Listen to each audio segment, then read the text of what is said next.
जिस दिन से मेरा नाम अनाउंस हुआ है इनमें कलबली मची हुई है।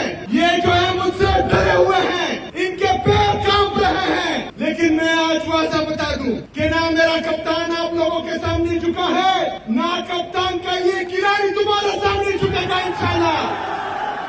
वज़ीर आला खैबर पख्तूनख्वा मोहम्मद सुहेल अफरीदी ने दीर ल्योर में एक बड़े अवामी इज्तिमा से खिताब करते हुए सूबे में अमन के क़याम, शहरियों के हकूक़ के तहफ़्फ़ुज़ और इंसाफ की बालादस्ती के लिए अपनी हुकूमत के गैर मुतज़लज़ल अज़म का इयादा किया। इज्तिमा में मुख्तलिफ सियासी और मजहबी जमातों के नुमाइंदों, सिविल सोसाइटी, कबाइली माहिदीन और सहाफ़ियों ने शिरकत की, जिनका मुश्तरका मुतालबा था कि हमें खैबर पख्तूनख्वा की सरज़मीन पर सिर्फ अमन चाहिए। वज़ीर आला ने कहा कि सूबाई असम्बली में मुनक़्क़दा अमन कॉन्फ्रेंस में तमाम तबक़ात से ताल्लुक़ रखने वाले अफराद ने मुतफ़क़्क़ा तौर पर अमन की ख्वाहिश का इजहार किया था, मगर अफसोस है कि कॉन्फ्रेंस में शरीक चंद मेहमानों को वापस जाते हुए लापता कर दिया गया। उन्होंने इस अमल को इंतहाई अफसोसनाक और अमन की कोशिशों के लिए नुकसानदेह करार देते हुए कहा, यह पश्तून रवायत की सरासर खिलाफ वर्जी है। उन्होंने वाज़ेह किया कि खैबर पख्तूनख्वा के अवाम सियासी, मजहबी या समाजी वाबस्तगियों से बालातर होकर एक बात पर मुतहद हैं कि वो मुसल्लत शुदा और मसनूई दहशत गर्दी से तंग आ चुके हैं। उन्होंने कहा कि इस सूबे के लोग सिर्फ अमन, अमन और सिर्फ अमन। आप सबको मालूम है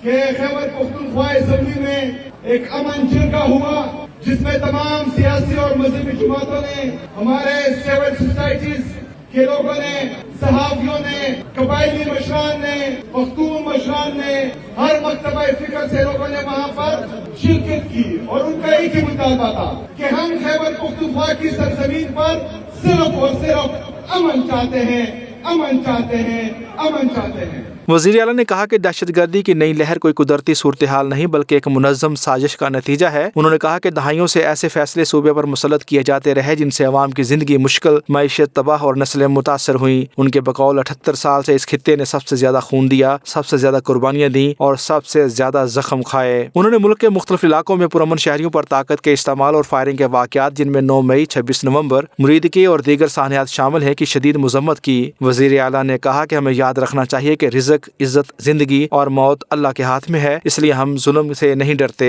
अदालती अहकामात के बावजूद उन्हें पाकिस्तान तहरीक इंसाफ के चेयरमैन इमरान खान से मुलाकात की इजाज़त नहीं दी जा रही। 9 मई के बाद खैबर पख्तूनख्वा के अवाम ने सबसे ज्यादा गिरफ्तारियों का सामना किया, मगर इसके बावजूद वो अपने नजरिए और क़यादत के साथ खड़े रहे, जिस पर वो मुबारकबाद के मुस्तहक हैं। दहाइयों से एक मखसूस ज़हनियत ने खैबर पख्तूनख्वा के अवाम को कमतर समझा और उनके साथ इम्तियाजी सलूक रवा रखा। यह सूबा मुसलसल बमबारी ऑपरेशन से बेघर होने, खून और दुख सहता रहा, लेकिन फिर भी मजबूती से खड़ा रहा। वज़ीर आला ने सिक्योरिटी फोर्सेज की जानब से मुख्तलिफ वाक़यात में शहीद किए गए शहरियों को दहशत गर्द करार देने के बयानिए को मुस्तरद करते हुए कहा कि वो सब बेगुनाह थे, उनमें एक भी दहशत गर्द नहीं था, ये कोई कोलैटरल डैमेज नहीं, ये जुर्म है। उन्होंने अज़म जाहिर किया कि वो अपनी कौम की हकूक, इज्जत और अमन के लिए आखिरी दम तक लड़ते रहेंगे। जब तक मेरे जिस्म में खून का कतरा है, मैं अपनी कौम का सर झुकने नहीं दूंगा। वज़ीर आला खैबर पख्तूनख्वा ने कहा कि अगर मैं आपके दरमियान रहा तो आपका सर कभी नहीं झुकने दूंगा, और अगर मैं आपके दरमियान ना रहा तो फिर भी जुल्म के आगे ना झुकना, ईमान, यकीन और इत्तेहाद के साथ खड़े रहना, इमरान खान के साथ, हक के साथ। उन्होंने कहा कि खैबर पख्तूनख्वा के अवाम के हकूक, अमन और इंसाफ की जद्दोजहद पूरी कुव्वत के साथ जारी रहेगी।